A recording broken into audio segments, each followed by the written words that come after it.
इतने बड़े बड़े पत्थरों को फेंक रहा है। ये पत्थर हाथ से फेंकना असंभव जैसा होता है, तो उसके फेंकने के लिए क्या क्या साधन छत पर रखे। देखिए पूरा ईंट है पूरा।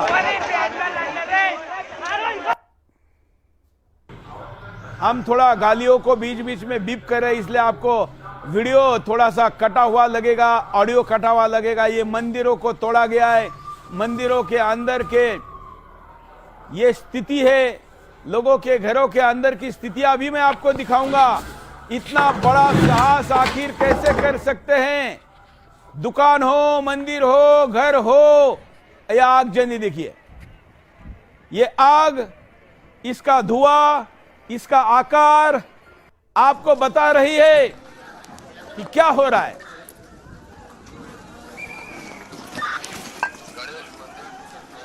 ये रात्रि के विजुअल से, ये नवमी के दिन, रामनवमी के दिन रात भर ये चलता रहा। और आपको ये देखिए, पेट्रोल बम हो या बम, अब तो ये जांच चल रही है। इतने बड़े बड़े धमाके हुए कैसे आखिर? नहीं कर सकता है पानी। इसका मतलब पहले ही पेट्रोल बम घरों में बना कर रखे थे।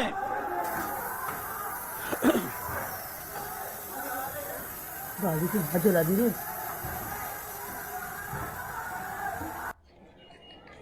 ये कल शाम का विजुअल है।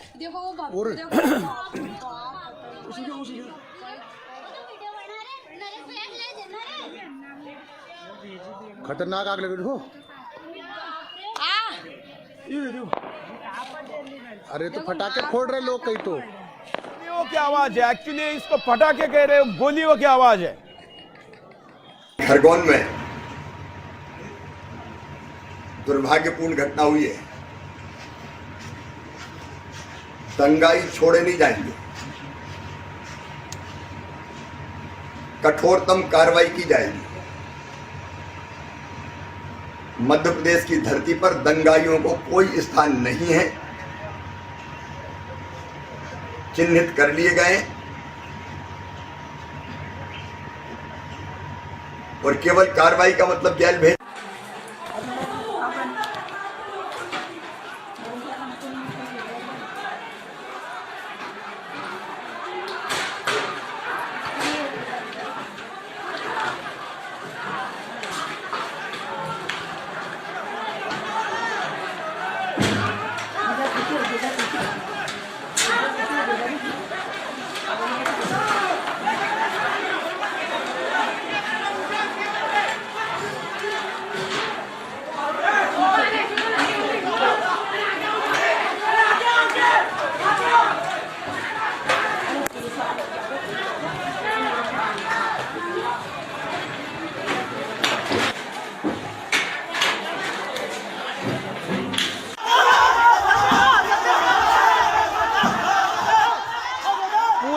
देश विदेश में मुसलमानों के घरों पर पत्थर आते कहां से?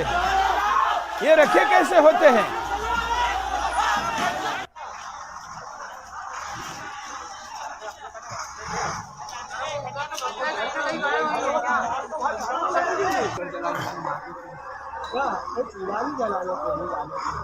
अरे वो एकदम से नहीं आया क्या? ये गोल घेरे में देखिए,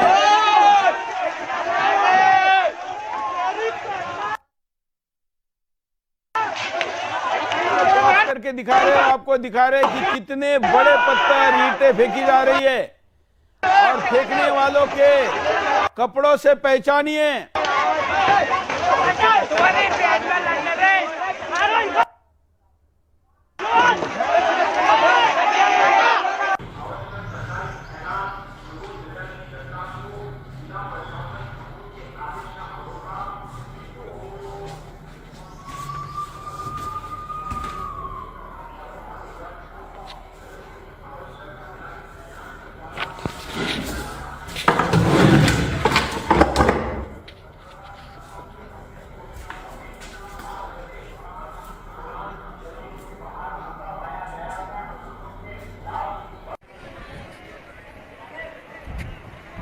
अभी हमारे जो ब्यूरो चीफ है मध्य प्रदेश प्रवीण जोशी, उनके पास जाऊंगा और प्रवीण से समझेंगे कि क्या स्थिति इस वक्त मध्य प्रदेश में है। ये विजुअल और भी विजुअल तब तक हमारी टीम आपके सामने लेकर आएगी। अगर आपके पास भी इससे संबंधित कोई अन्य जानकारी है तो हमको भेजिए। प्रवीण के पास चलते हैं। प्रवीण, क्या अपडेट है इस वक्त का? सर, अभी इस समय खरगोन में 140 धारा लगा दी गई है और पुलिस, अतिरिक्त पुलिस बल बुला के वहां पे जो स्पॉट था उसको क्या कहते हैं पूरी तरह से कवर कर लिया गया है। चूंकि सर मैं आपको बता दूं कि मुस्लिम जो जिहादी थे जिनके द्वारा श्री राम नबी पर शोभा यात्रा पर जो पत्थर, पेट्रोल बम और गोलियां चलाई गई थी, उन लोगों में से 70 लोगों की पहचान करके उन्हें अब 30 से अधिक को गिरफ्तार कर लिया गया है।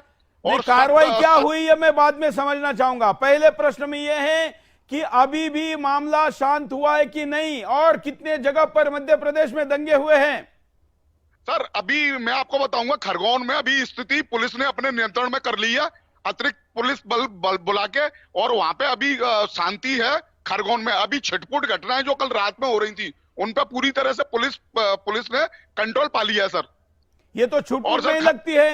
ये रात में जो या इस वक्त स्क्रीन पर दिख रहे ये वीडियो छुटपुट नहीं है।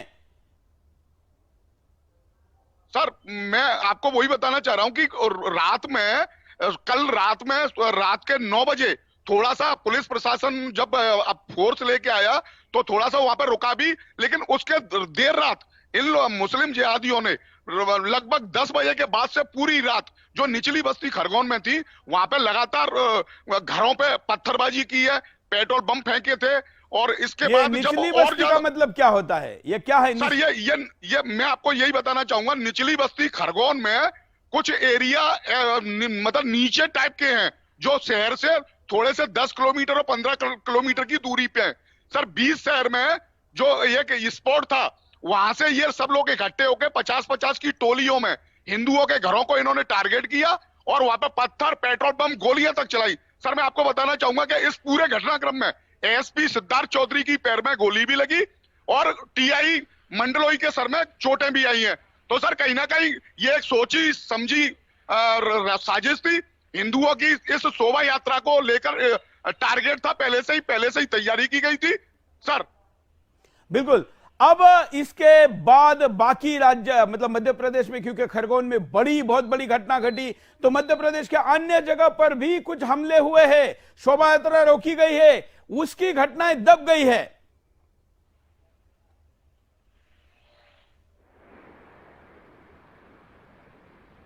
प्रश्न सुनाई दिया?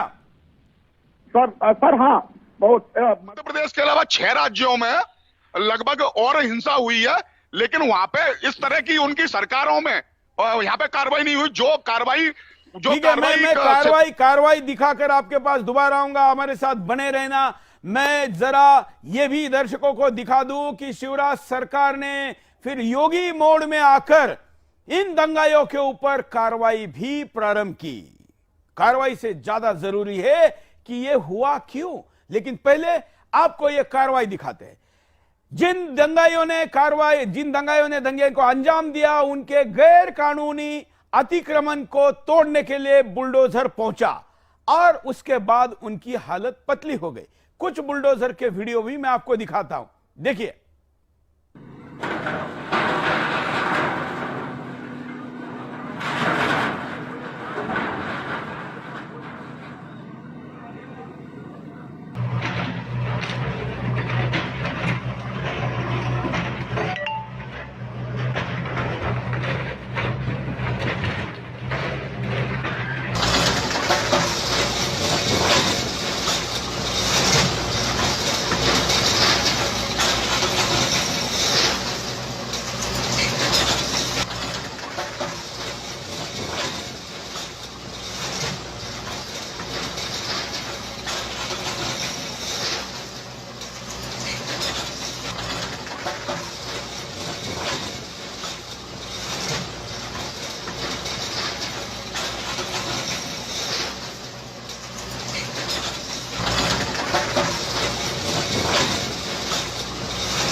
दंगाइयों के घरों पर चढ़ रहे और जिन्होंने हिंदुओं के घरों पर बम फेंके, पेट्रोल बम फेंके, जिन्होंने गाड़ियां जलाई, ऐसे कैमरे में जिनके विजुअल आए हैं, ऐसे लोगों को पहचान कर उनके घरों पर, उनके अतिक्रमण वाले हिस्से पर ध्यान रखना, ये कोई घर नहीं तोड़े जा रहे, उनके अतिक्रमण वाले हिस्से पर गैर कानूनी कंस्ट्रक्शन पर ये बुलडोजर चल रहा है। चलना तो घरों पर चाहिए, लेकिन हिंदुस्तान की कानून, हिंदुस्तान के कोर्ट और हिंदुस्तान की सारी व्यवस्था आप जानते हैं दंगाइयों पर क्या होता है। जिनके पास कुछ है उनका तो टूट रहा है, लेकिन जिनके पास वैसे भी पंचर के दुकान के सिवा कुछ नहीं, उन्होंने दूसरे के जीवन को पंचर कर दिया। बड़े सजाए गए बड़े बड़े घरों को आग लगा दी, गाड़ियां जल गई, उनका क्या होगा ये भी बड़ा प्रश्न है।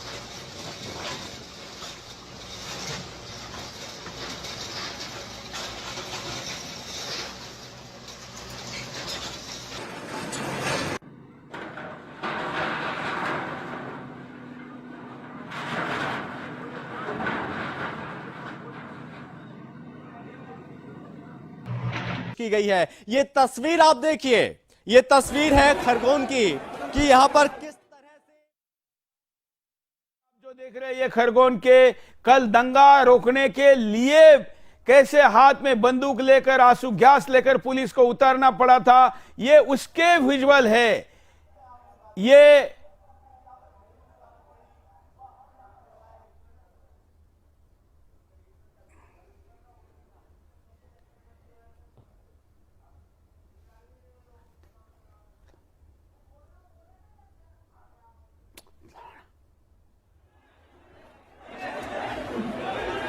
तस्वीर मध्य प्रदेश के खरगोन की शोभा यात्रा निकाली जा रही थी रामनवमी पर, और जिहादी ने, जो जिहादी हैं उन जिहादियों ने हिंदुओं पर हमला कर दिया। ये सोची समझी साजिश है कि यहाँ पर किस तरह से हिंदुओं पर हमला किया गया, और जो जिहादी है वो चाहते थे कि ये शोभा यात्रा ना निकले, किसी भी तरह इस शोभा यात्रा को नाकाम किया जाए। ये मंसूबे उजागर हुए हैं जहां पर किस तरह से इस शोभा यात्रा पर हमला कर दिया गया, आगजनी की गई, पथराव किया गया, वाहनों में आग लगाई गई, और जिसके बाद यहाँ पर पुलिस बल को तैनात कर दिया गया। पुलिस ने पूरी स्थिति अपने नियंत्रण में ले ली, लेकिन इस बीच यहाँ पर एक बार फिर से जिहादियों का ये नंगा नाच यहाँ पर देखने को मिला। खरगोन में शोभा यात्रा के दौरान यहाँ पर हिंसा फैलाने की कोशिश हुई और हिंदुओं पर हमला किया जिहादियों ने। जिहादियों का ये आतंक खरगोन में आज देखने को मिला।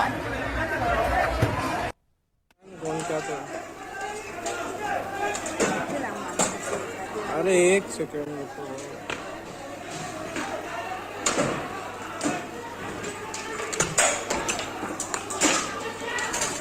से आए हुए विजुअल को आपके सामने दिख रहे, हो सकता है इसमें एक आध गाली गलौज भी कहीं पर हो, लेकिन आपको पता चले, क्योंकि दंगे में जहां पर जान जा रही है उसके सत्य को दिखाने के लिए आपको एक आध गाली जैसा अपशब्द भी सुनना होगा, लेकिन आप सुनिए क्योंकि आपको पता चले जहां गोली चल रही वहां गाली को क्या बात है। ये देखिए उम्र देखिए 13-14 साल के जिहादी हिंदुओं के घरों पर बड़े बड़े पत्थरों को फेंकने के लिए आगे आ रहे। डर भी नहीं है, कुछ लोगों ने तो फिर भी मास्क लगाया हुआ है, लेकिन बाकी लोग खुले आम पत्थर फेंक रहे हैं। ये चित्र है कल का हिंदुस्तान कैसा होगा, पूछिए आपके बच्चों को और आपके पोतों को पूछिए।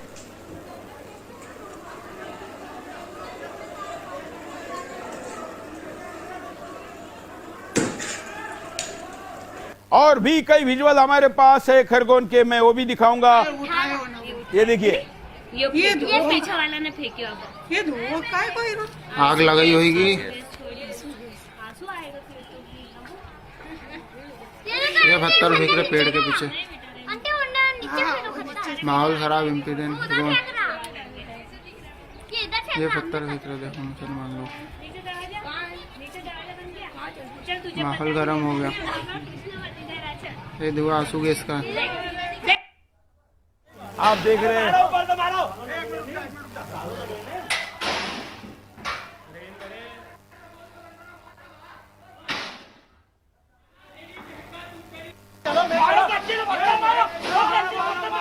मारो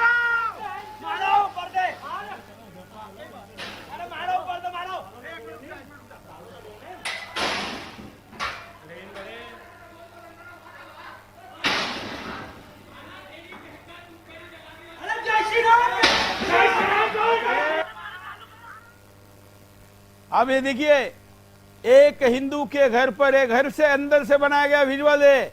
कितनी खराब स्थिति है, इसको देख लेना, क्योंकि आपको पता चले।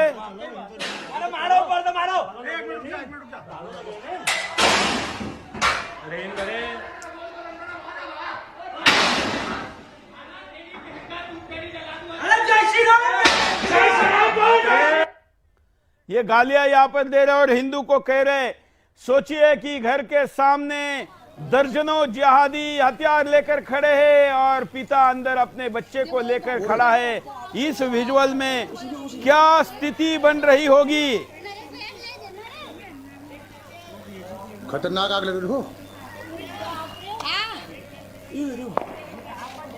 अरे तो फटाके फोड़ रहे लोग कहीं तो। ये जो फटाके कह रहे, इनको पता नहीं कि गोलियां चली है, और जो गोलियां लगी है वो पुलिस के पैर में, और भी आईपीएस ऑफिसर के पैर तक लगी है, एसपी के पैर में लगी है। ये पीछे वाला ने फेंकी ये धुआं काय कोई आग लगाई होगी। हिंदू के पास घर में डंडा तक नहीं है, साथ में रक्षा के लिए। पेड़ के पीछे माहौल खराब, इम्पीडेंस। ये पत्थर फेंक रहे, देखो मुसलमान लोग। माहौल गर्म हो गया। ये धुआं आंसू गैस का।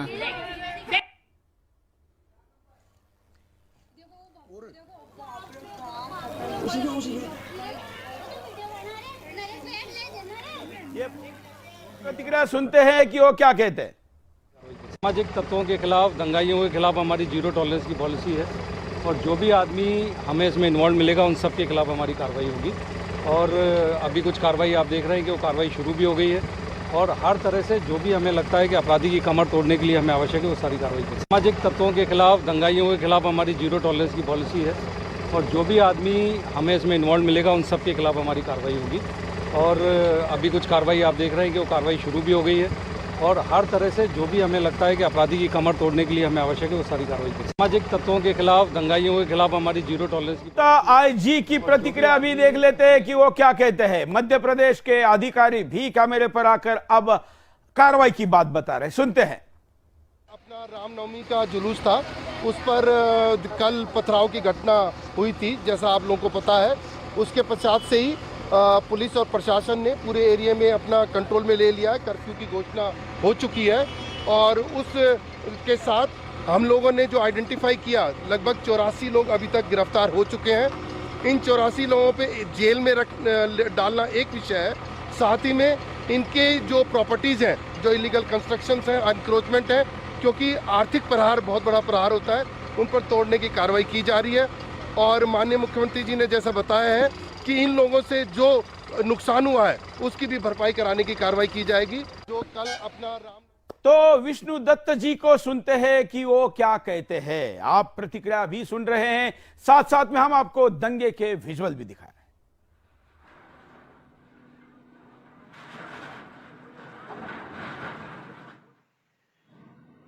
हैं। से समझते हैं हमारे एमपी के ब्यूरो चीफ से कि ये जो अपडेट है, इसमें इस वक्त अधिकारियों की बाइट के बाद कोई स्टेटमेंट आया है क्या सरकार की तरफ से? क्योंकि सीएम और आईजी की बाइट तो सुनाई दी, समझ में आ रहा है, इसके बाद का क्या है?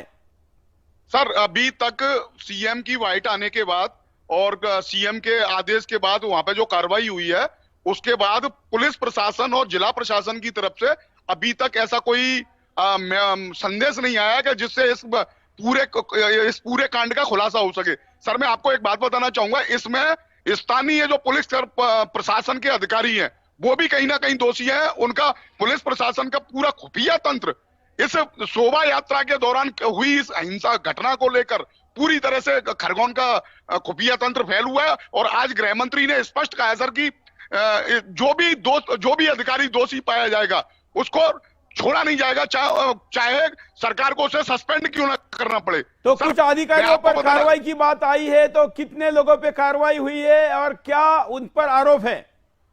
सर, अभी तक सरकार अपने नजरिए से उन अधिकारियों को सर्च कर रही है कि कौन कौन से ऐसे अधिकारी थे जिन्होंने और हिंदुओं की हेल्प नहीं की। सर, मैं आपको बताना चाहूंगा, अभी तक सरकार के में खुलासा नहीं किया गया है। केवल बयान आया है कि गृह मंत्री का कि अगर कोई भी प्रशासनिक अधिकारी इस पूरे घटनाक्रम में अगर जुड़ा हुआ पाया जाएगा तो उसे सस्पेंड और उसके खिलाफ कानूनी कार्रवाई की जाएगी। चलिए, इस वक्त का लाइव अपडेट यह है कि 3 लोगों को सस्पेंड किया गया है और 2 लोगों को बर्खास्त किया गया है। ये विजुअल आपके स्क्रीन पर जो देख रहे हैं, ये बुलडोजर के विजुअल है। जरा इसको भी दिखा देते हैं कि कार्रवाई करनी गई। पुलिस के साथ भी पथराव का प्रयास हुआ। ऑडियो के साथ सुनते हैं।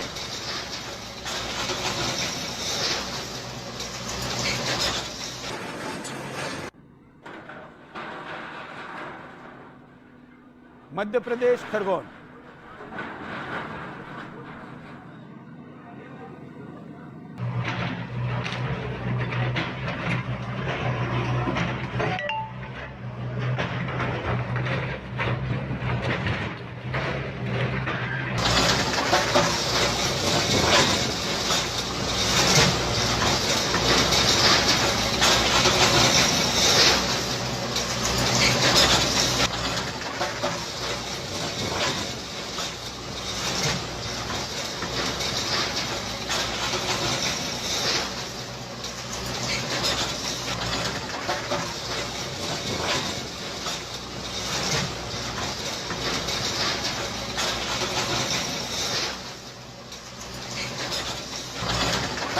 खरगोन के अंदर जो घटना हुई है वो अत्यंत दुर्भाग्यजनक भाजपा के अध्यक्ष इस प्रकार से कानून हाथ में विष्णुदत्त शर्मा और पूरे खरगोन को जिस प्रकार से एक आताताइयों ने खरगोन के अंदर जो उत्पात मचाया और उन लोगों ने जिस प्रकार से आक्रमण करके खरगोन के अंदर स्थिति लाई है, इसका जवाब ऐसे लोगों को मिलेगा। किसी भी कीमत पर ऐसे आताताइयों को छोड़ा नहीं जाएगा। खरगोन के अंदर जो घटना हुई है वो अत्यंत दुर्भाग्यजनक है।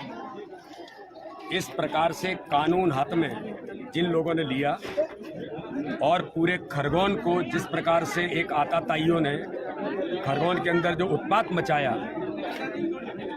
और उन लोगों ने जिस प्रकार से आक्रमण करके खरगोन के अंदर स्थिति लाई है, इसका जवाब ऐसे लोगों को मिलेगा।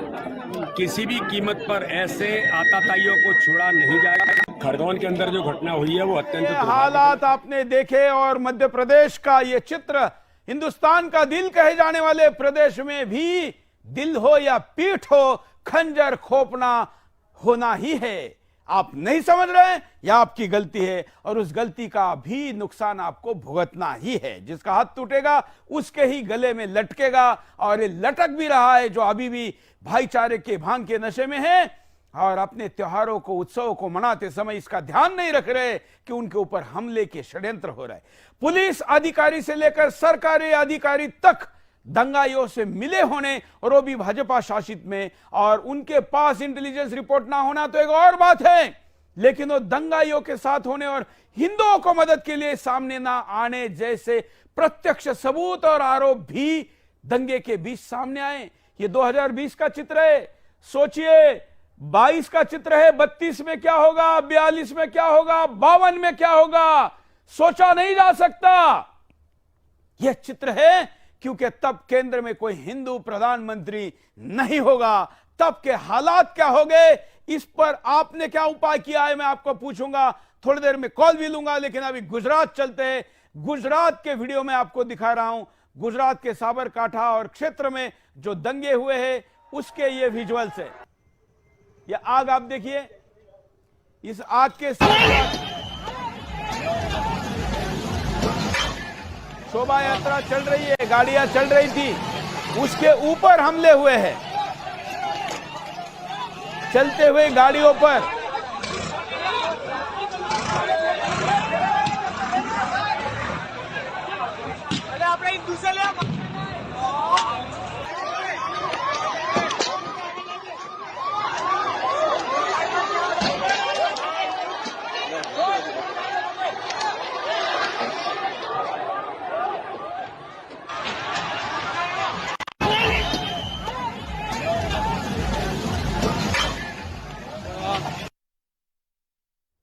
तो ये गुजरात के विजुअल देख रहे हैं। हमारे साथ हमारे प्रतिनिधि भी गुजरात से अभी जुड़ने जा रहे हैं, जिनसे हम इस घटनाक्रम के बाद गुजरात में क्या क्या हुआ ये भी बात करेंगे। उत्कल ठाकुर हमारे साथ है। उत्कल, क्या अपडेट है?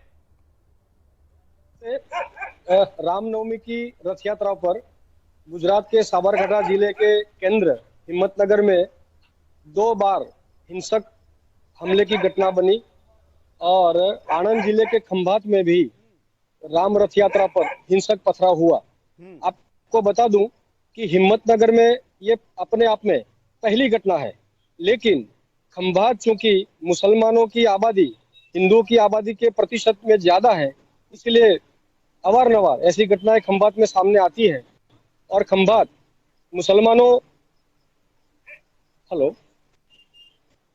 मुस्लिम केंद्रित आबादी होने के कारण हिंदुओं पर और हिंदुओं के त्योहारों पर बार बार ऐसी घटना की सामने आने की घटना बनी है, जो दुर्भाग्यपूर्ण है। ये दोनों घटनाओं में हिंदू समाज के ऊपर बहुत गहरे प्रत्याघात पड़े हैं और हिंदू समाज बहुत आक्रोशित है। बिल्कुल, लेकिन कितने लोगों का जान गई, कितना माल का नुकसान हुआ, उसका आकलन अभी तक हो नहीं पाया है 24 घंटे बाद भी। अभी तक उसका आकलन नहीं हो पाया है, ये दुर्भाग्यपूर्ण है। और सरकार की ओर से कड़क और एकदम स्ट्रिक्ट एक्शन लिए गए हैं। रात को 11 बजे ही गुजरात के गृह मंत्री हर्ष संघवी ने आपातकालीन बैठक बुलाई थी, जिसमें आला पुलिस अधिकारी, गुजरात के वरिष्ठ पुलिस अधिकारी इसमें सम्मिलित थे और ऐसे दंगाइयों को कड़े हाथों से काम लेने के लिए स्ट्रिक्ट इंस्ट्रक्शन, कड़े एहतियाती निर्देश दिए गए हैं। बिल्कुल, गृह मंत्री का राज्य में नहीं बल्कि राज्य के उसी पर्टिकुलर जिले में होते हुए ये हमले होना, ये तो बड़ी चुनौती है। और वो भी केंद्र के गृह मंत्री अमित शाह। इससे बड़ी चुनौती का विषय यह है कि केंद्र के गृह मंत्री अमित शाह भी गुजरात में मौजूद थे और कल भारत के राष्ट्रपति, महामहिम राष्ट्रपति रामनाथ जी का भी गुजरात में कार्यक्रम था। ऐसे समय में और राम रथ यात्रा के दौरान ऐसे समय में दोनों जगहों पर हिंसक घटना घटित होना, ये अपने आप में बड़ा दुर्भाग्यपूर्ण है। और कई सालों बाद गुजरात में ऐसी घटना होने से हिंदू समाज बहुत आहत। नहीं, ऐसा कैसे कह सकते हैं कि कई सालों बाद? सीएए के दौरान भी तो दंगे हुए, प्रॉपर अहमदाबाद कर्णावती शहर में हुए, पुलिस की गाड़ियों पर पथराव हुए। उत्कल, चलिए शायद उत्कल से हम बहुत सालों बाद हाँ, राम रथ यात्रा के दौरान बहुत सालों बाद ये दंगे हुए हैं। सीए और एनआरसी की आंदोलन घटना के दौरान जो हमले हुए थे वो सिर्फ अहमदाबाद तक सीमित थे, लेकिन अहमदाबाद के बाहर बहुत सालों बाद ऐसी घटना घटित होने से हिंदू समाज बहुत आक्रोशित है।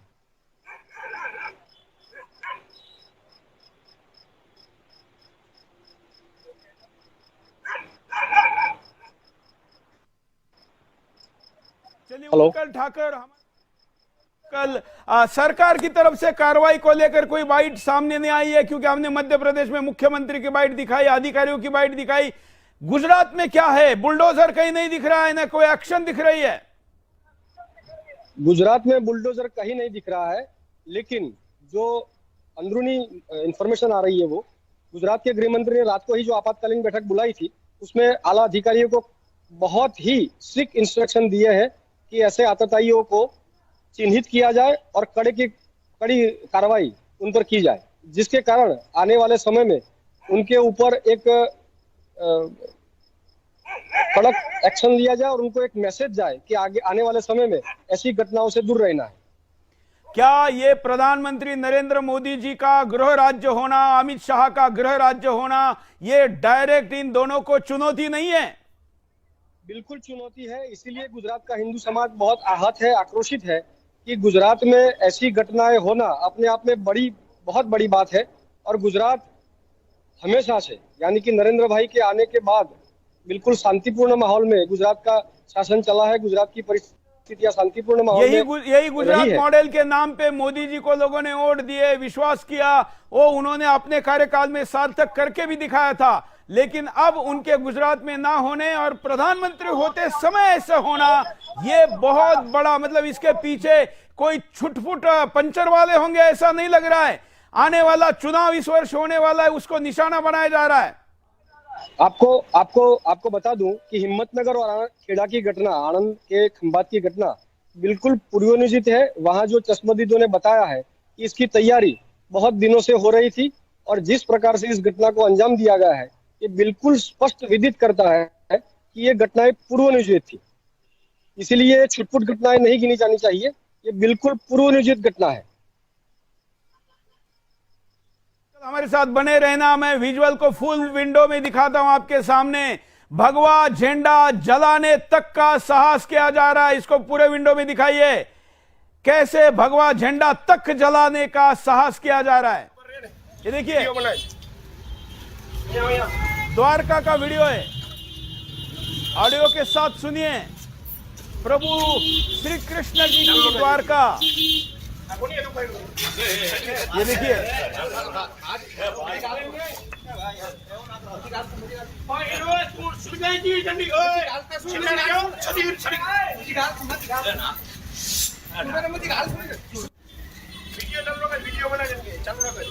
खबर रहे वीडियो बनाए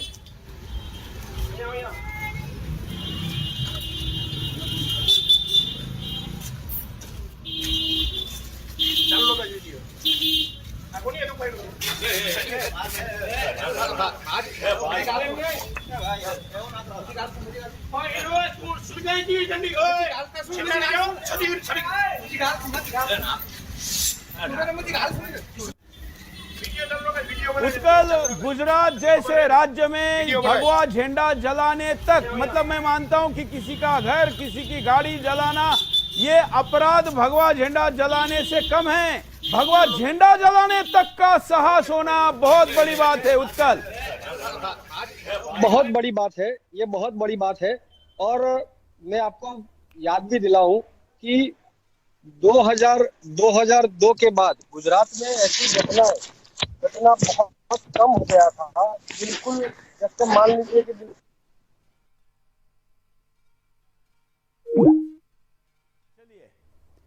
हमारे प्रतिनिधि से आपने अपडेट लिया है। अब मैं गुजरात के बाद दिल्ली में चलता हूं। दिल्ली के जेएनयू में क्या हुआ? दिल्ली जवाहरलाल नेहरू यूनिवर्सिटी जो कि लगातार विवादों में है, और दिल्ली में भी रामनवमी का उत्सव मनाना, वो भी कॉलेज में, वो भी सरकारी कैंपस में, ये भी अब असंभव सा लग रहा है। देखिए ये जेएनयू है, वामपंथियों ने यहां अपना गढ़ बनाकर जहां अफजल हम शर्मिंदा है के नारे लगाए थे, जहां भारत तेरे टुकड़े होंगे के नारे लगाए थे, वहीं पर ये राम जी की नवमी भी नहीं मनाई दी जा रही है।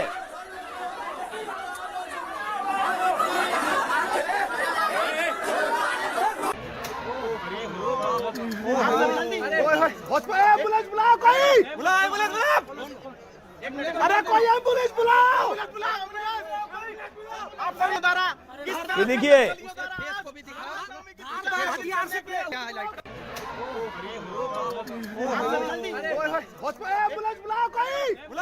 आप देखिए ये जेएनयू कॉलेज है, यूनिवर्सिटी है, उसके अंदर हाथ काट देने तक के शस्त्रास्त्र कहां से आए? कैसे लोगों पर बड़े बड़े ईंट पथरा हुए? कैसे ये दंगाई कैंपस के अंदर के स्टूडेंट कहे जाते, तथाकथित स्टूडेंट, ये कोई बाहर से आए लोग नहीं है, ये नक्सली दिल्ली के राष्ट्रीय राजधानी के यूनिवर्सिटी में दंगा कर रहे हैं। अरे कोई एम्बुलेंस बुलाओ। किस तरह से नक्सलियों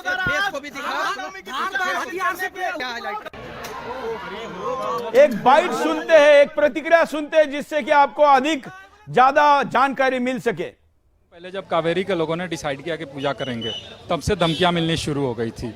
वहाँ के जो कम्युनिस्ट हैं जेएनयू के अंदर, जो कावेरी के नहीं अन्य हॉस्टल के, धमकी देना शुरू कर दिए। दूसरा मैं अपनी फ्रेंड्स के साथ कावेरी हॉस्टल में पूजा थी रामनवमी में, तो हम लोग उसमें गए थे, सिर्फ पूजा करने के लिए गए थे। मैं आज फास्ट रखी हुई थी, मैंने आज सुबह से कुछ खाया भी नहीं था, और कुछ वामपंथी आए और हम लोगों में हमला करने लग गए वो लोग, और मेरे हाथ में उन लोगों ने कांच से हमला किया, और मेरे हाथ में इतनी जोर से चोट आई, मुझे तो पता भी नहीं चला कि किस वजह से ये लोगों ने हमला किया। नवरात्र में हम लोग माता की पूजा करते हैं और एक तरफ ये वामपंथी लोग लड़कियों को मार रहे हैं यहाँ पे, और वो भी इस गंदी गंदी गालियाँ भी दे रहे हैं, सिर्फ मार नहीं रहे हैं। मैं अपनी फ्रेंड्स के साथ कावेरी हॉस्टल में प्रतिनिधि के पास दिल्ली से समझते हैं कि जेएनयू में एग्जैक्ट क्या हुआ था। दीपक खाबरा हमारे साथ हैं। दीपक, क्या रिपोर्ट है? प्रेम कश्यप हमारे साथ है। प्रेम कश्यप, हाँ प्रेम जी सर, क्या अपडेट है? सर मेरी आवाज आ रही है? बिल्कुल सर, जैसा कि रामनवमी वो पहली बार कावेरी हॉस्टल में मनाया जा रहा था, आज तक कावेरी हॉस्टल में कभी भी रामनवमी जैसा पावन त्योहार नहीं मनाया गया था। यह पहली बार था जो कि एबीवीपी वालों ने प्रयास किया कि हम प्रभु श्री राम, अपने आराध्य प्रभु श्री राम पूजन करेंगे। लेकिन 3:30 बजे का प्रोग्राम था, 3:30 बजे हवन होना था, पूजा होना था।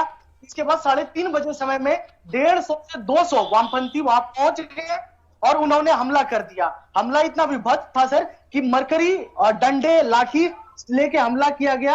और सर सबसे बड़ी बात है कि खास तौर पर महिलाओं और दिव्यांग को टारगेट करके मारा गया। मैं जब वहां पर कवर करने गया, वहां पर लोगों से बात की तो यह बात सामने भी आई। सुदर्शन के माइक पर देखकर लोग इस बात को भी बोले कि 7 से 8 दिन पहले यह बात की धमकी दी गई थी कि अगर आप पूजन करेंगे तो हम हवन कुंड में मांस और हड्डी फेंक देंगे। चलिए, तो जेएनयू के बाद हम चलते बंगाल की तरफ, क्योंकि जेएनयू और बंगाल एक ही है। दिल्ली को ही बंगाल बना दिया है। बंगाल में क्या हुआ? देश में कहीं कुछ नहीं हो रहा था, तब भी बंगाल हो रहा था। तो जब देश चल रहा हो तो बंगाल कैसे शांत हो सकता है? और इसलिए बंगाल के कुछ विजुअल दिखाते हैं प्रभु रामचंद्र जी के नवमी पर, रामनवमी पर क्या क्या हुआ। ये देखिए, शोभा यात्रा का ये विजुअल है और अचानक से शोभा यात्रा पर हमला शुरू हो जाता है और पीछे से आने वाली भीड़ पथराव के साथ बाइक पर चलने वाले गाड़ी पर हमला कर देती है। देखा, खत्म यूनिटी, ये लोग मार के निकल गया। क्या किया? ये देखिए, कुछ गाड़ियां गिर गई, झंडे गिराए गए, भगवे झंडे को रौंदा गया। वीडियो बनाने वाले भी कितने डर से वीडियो बना रहे हैं। देखिए, हावड़ा, वो भी हावड़ा है, कोई मध्य बंगाल नहीं है जहां पर दक्षिण। आगे देखिए,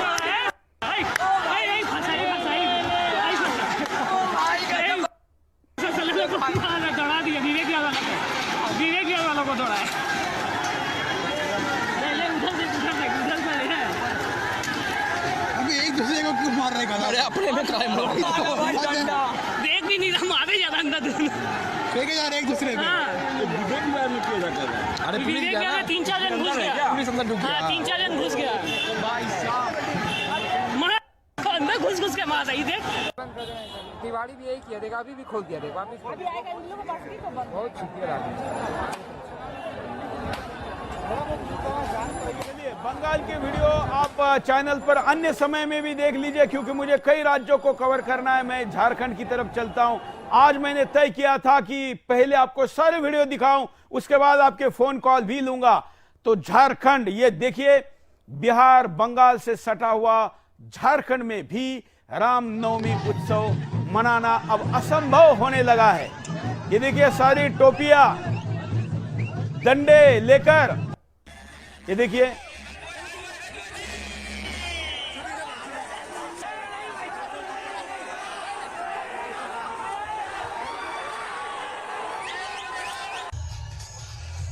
झारखंड में चलते हुए कार्यक्रम पर भी हमला हुआ और शोभा यात्रा पर भी हमला हुआ और पाकिस्तान जिंदाबाद के नारे भी लगे। अब मैं आपको महाराष्ट्र का वीडियो दिखा रहा हूं, महाराष्ट्र की तरफ लेकर चलते। ये तो झारखंड हुआ, अब मैं महाराष्ट्र के नेवासा में, पहले झारखंड से हमारे साथ सामाजिक कार्यकर्ता संजय जी जुड़े हैं, उनके पास चलते। संजय जी, झारखंड को लेकर हमारी इसके पहले भी कई बार बात हुई है। दिन ब दिन झारखंड में जिहादी हो या ईसाई हो, इनका आतंक लगातार जारी है। देखिए, इनका जो जिहादियों का जो योजना है ना, वो पहले समझना पड़ेगा। लगातार ये पूरे भारत में जिस तरीके से फैल रहे हैं, इस चीज को पहले पकड़ना पड़ेगा। ये मस्जिद के माध्यम से सारा प्लान करते हैं और ये ऑपरेशनल चल रहे हैं। अभी ये लोग फाइनल पे नहीं चल रहे हैं। अभी ये सभी जगह पे टुकड़े टुकड़े रूप में कहीं ना कहीं आक्रमण करते हैं, ताकि देखते हैं कि हिंदू समाज इसकी प्रतिक्रिया कैसा दे रहा है।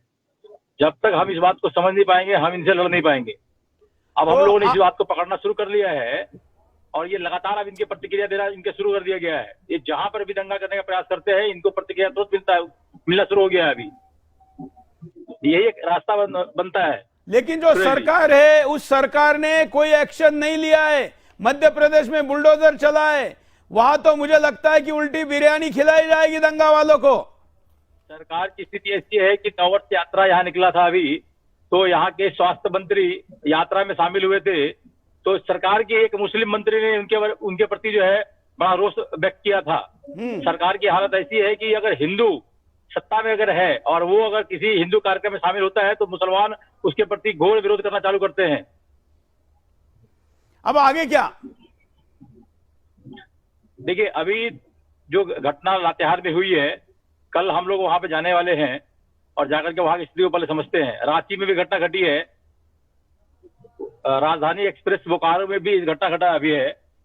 लोगों ने पत्थरबाजी किया है वहां पे। अभी हम लोग वर्तमान में जमशेदपुर में यात्रा निकला हुआ है और उसके यात्रा के विसर्जन में हम लोग शामिल हैं।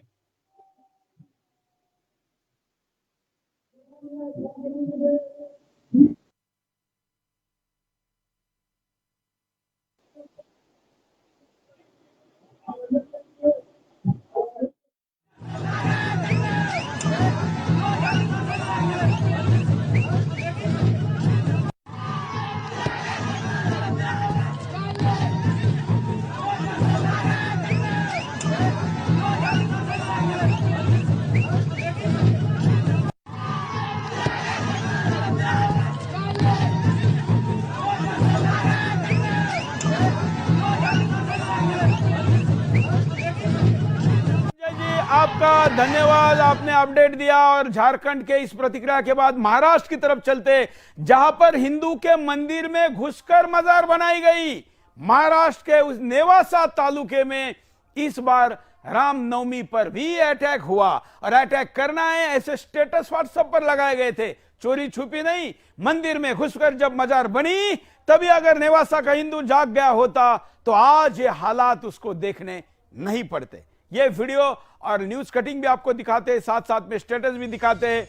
महाराष्ट्र के नेवासा का ये देखिए, तय करके ये वहां की न्यूज कटिंग है और न्यूज में केवल बता रहे हैं कि दो गुटों में झगड़ा हुआ है। दंगे की बात क्यों नहीं की जा रही है? क्यों नहीं बताया जा रहा है कि ये जिहादियों ने हमला किया है?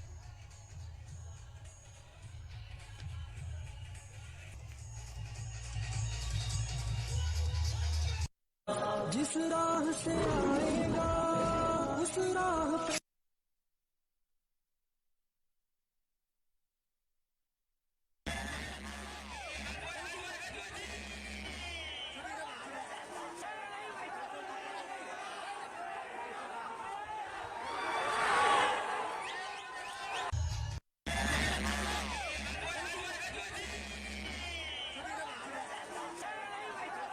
में अभी करौली के बाद बूंदी में भी हमला हुआ था और आज इस वक्त भी बूंदी में इस बार यात्रा निकाली गई जिसको रोका गया था। बूंदी का भी वीडियो दिखाते हैं, राजस्थान का। और हमने यहाँ पर कोई पार्टी विशेष की बात की भी नहीं थी शुरू में।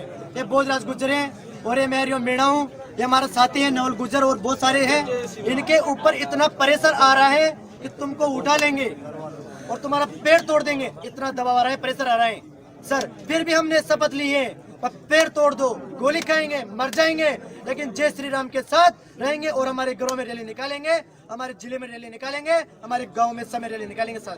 ऐसा हमने शपथ ली है। सर एक मिनट मैं ये बोलना चाहता हूँ कि जो ये राज्य सरकार है अशोक गहलोत की, हम हिंदुओं ने भी तो वोट दिया ना इनको, क्या मिलेगा इनको इनसे ऐसा? और क्या कर दिया था हमने वहाँ पे? चुपचाप निकल कर आए थे शर्म। और इनकी जो ये गलतफहमी है ना भाई हिंदू ये मुसलमान ही इनको कांग्रेस को वोट देती है। तो 2023 के चुनाव आ रहे हैं, इनको अपना पता चल जाएगा कि कांग्रेस मुसलमान जताती है या हिंदू जताती है। बोले हमारी कोई नहीं सुनते हैं, और हमने यहाँ पर कोई पार्टी विशेष की बात की भी नहीं थी शुरू में। ये बोधराज गुज्जर हैं और ये मैं मीणा हूँ, ये हमारे साथी हैं नवल गुज्जर और बहुत सारे हैं। इनके ऊपर इतना प्रेशर आ रहा है कि तुमको उठा लेंगे और तुम्हारा पेड़ तोड़ देंगे, इतना दबाव आ रहा है, प्रेशर आ रहा है सर। फिर भी हमने शपथ ली है, पेड़ तोड़ दो, गोली खाएंगे, मर जाएंगे, लेकिन जय श्री राम के साथ रहेंगे और हमारे घरों में रैली निकालेंगे, हमारे जिले में रैली निकालेंगे, हमारे गांव में समय रैली निकालेंगे साथ। ऐसा हमने शपथ ली है। सर एक मिनट मैं ये बोलना चाहता हूँ कि जो ये राज्य सरकार है अशोक जी गहलोत की, हम हिंदुओं ने भी तो वोट दिया ना इनको, क्या मिलेगा इनको इनसे ऐसा?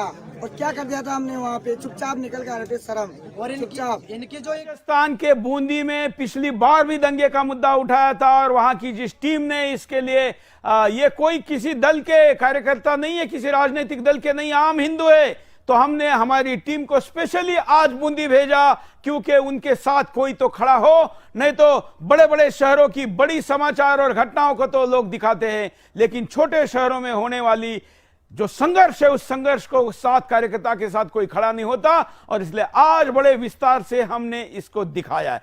अब कॉलर के पास चलते, अगले कुछ मिनट में मैं दर्शकों से, हिंदुओं से समझना चाहता हूं, हिंदुस्तानियों से समझना चाहता हूं कि आपके बच्चे के भविष्य को लेकर आपके पास क्या विचार है। पहले कॉलर के पास चलते। जय हिंद।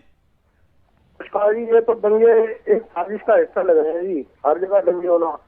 पाकिस्तान में जितने गधे हैं उससे ज्यादा तो हमारे देश में गद्दार हैं, घुसपैठिए हैं, रोहिंग्या हैं, ये समय समय पर अपनी औकात दिखाते हैं।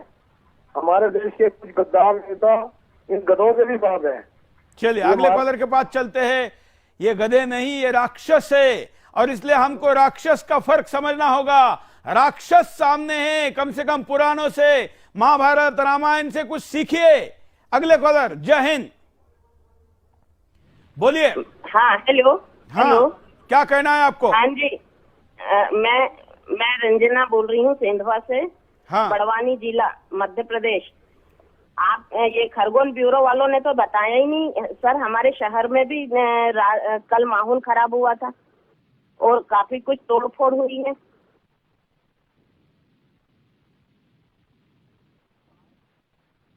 हेलो बहन जी, आप अपने यहाँ की घटना बताइए, क्या हुआ आपके यहाँ पर?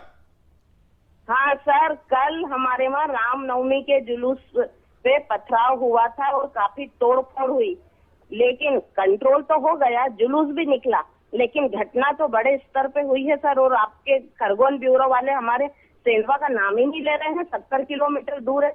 और अपने सांसद हमारे एक ही हैं, खरगोन और बड़वानी जिले के। आज हमारे सांसद खुद दौरा करा है उन्होंने खरगोन का आपके। बिल्कुल, हमने फोन लाइन इसीलिए खोली है क्योंकि कई जगह के समाचार दब गए हैं, मीडिया में नहीं आ रहे, इसलिए आपके पास भी ऐसी कोई घटना घटी है तो हमको बताइए। देखिए, ये बहन जी अपने यहाँ का उदाहरण दे रही है, घटना बता रही है। भले ही प्रशासन ने यहाँ पर ये शोभा यात्रा करने में कामयाब रहे, लेकिन 2022 में रहे, 23 में, 24 में, छोड़े 23। मैं 10 साल बाद पूछता हूं, इस बार आपने पुलिस के दम पर यात्रा निकाली, 10 साल बाद तो ना मध्य प्रदेश का मुख्यमंत्री हिंदू होगा, ना हिंदुस्तान का प्रधानमंत्री हिंदू होगा, तो फिर आपके यहां पर यात्रा कौन निकलवाएगा? इस बार तो पुलिस ने मान लिया, अगली बार पुलिस यात्रा निकालने वालों को ही रोकेगी, जैसे बाकी राज्यों में हो रहा है। अगले कॉलर के पास चलते हैं। Sir hello. बोलिए। सर प्रणाम। हाँ बोलिए। सर मेरा नाम राजन है। हाँ सर, मैं सुल्तानपुर यूपी से बोल रहा हूँ। हाँ सर, वहाँ पर हमारे यहाँ ईसाइयों का बड़ा बोलबाला चल रहा है और हमारे दलित भाइयों को बहुत गांव को ईसाई बना दिया जा रहा है। हेलो, कहाँ की घटना बता रहे हैं आप? सर सुल्तानपुर उत्तर प्रदेश की घटना बता रहा हूँ। आप विस्तार से हमको जानकारी दीजिए, हम आपके साथ संपर्क में रहेंगे और ऐसे धर्मांतरण के धंधाबाजों को हम जरूर रोकेंगे। अगले कॉलर के पास चलते हैं, आप भी कॉल कर सकते हैं, आपके पास होने वाली घटना के बारे में भी बताइए। जय हिंद, बोलिए। रही हूँ। हाँ, उड़ीसा में भी कुछ जगह पर इस तरह हो रहा है। और देश विभाजन के बाद कांग्रेस के ऊपर भारतीयों ने, हिंदुओं ने अखंड विश्वास किए थे और बहुत सुंदर देश बना सकता था कांग्रेस, लेकिन उसने तो ठान लिया देश को बर्बाद कर देने के लिए।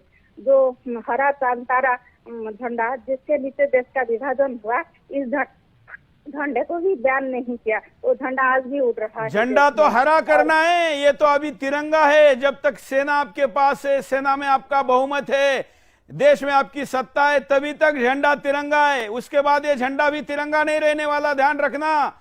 बहुत भरोसे पे मत रहना इन सारे सिस्टम के। कश्मीर फाइल आपने देखी होगी, तब भी देश के पास सेना थी, तब भी राज्यपाल था, दिल्ली में सर्वोच्च न्यायालय था, संसद थी, जम्मू कश्मीर में भी हाईकोर्ट था। हिंदू को बचा नहीं पाए। 32 साल बाद स्थिति सुधरी नहीं, देश में बिगड़ रही है। और अगले 32 साल बाद क्या होगा, इसका मैं प्रश्न आप तक छोड़ रहा हूं। पूछना चाहता हूं कि कुछ सोचा भी है। अगले कॉलर। हेलो, जय हिंद, बोलिए। जय हिंद, जय श्री राम। बोलिए। हाँ, ऐसे हम कह रहे थे कि करीबन जो अपने हिंदुओं के जो अटैक होते हैं, हाँ, आज देखो रामनवमी के दिन 9 जगह पे हिंदुओं पे अटैक हुए हैं, लेकिन आज तक कांग्रेस का एक नेता ने ट्वीट नहीं किया है कि ये दुर्भाग्यपूर्ण घटना घटी है। ठीक है सर, इसलिए मैं आपकी चैनल से माध्यम से कहना चाहता हूँ, अरे लोगों जागो और इनको दिखाओ। कहाँ से बोल रहे हैं आप कहाँ से बोल रहे हैं? मैं गुजरात से बोल रहा हूँ, दातीवाड़ा कॉलोनी, बनासकांठा। तो इसको रोकने के लिए आप खुद कुछ कर रहे हैं? ये आप खुद कुछ कर रहे हैं क्या? अरे कुछ तो सर, हिंदुओं को सबको एक होना पड़ेगा। हाँ, लेकिन एक होने की प्रतीक्षा में समाप्त हो जाएंगे। अरे सर, आपकी बात सही है, लेकिन अपना जो गंदा राजकारण घुस गया है देश में, पहले तो इस गंदे नेता ये पहले एक होंगे और फिर बचने के लिए लड़ने के चक्कर में कुछ नहीं होने वाला है। जितने हैं अपने गली मोहल्ले को तो कम से कम सुरक्षित बनाओ।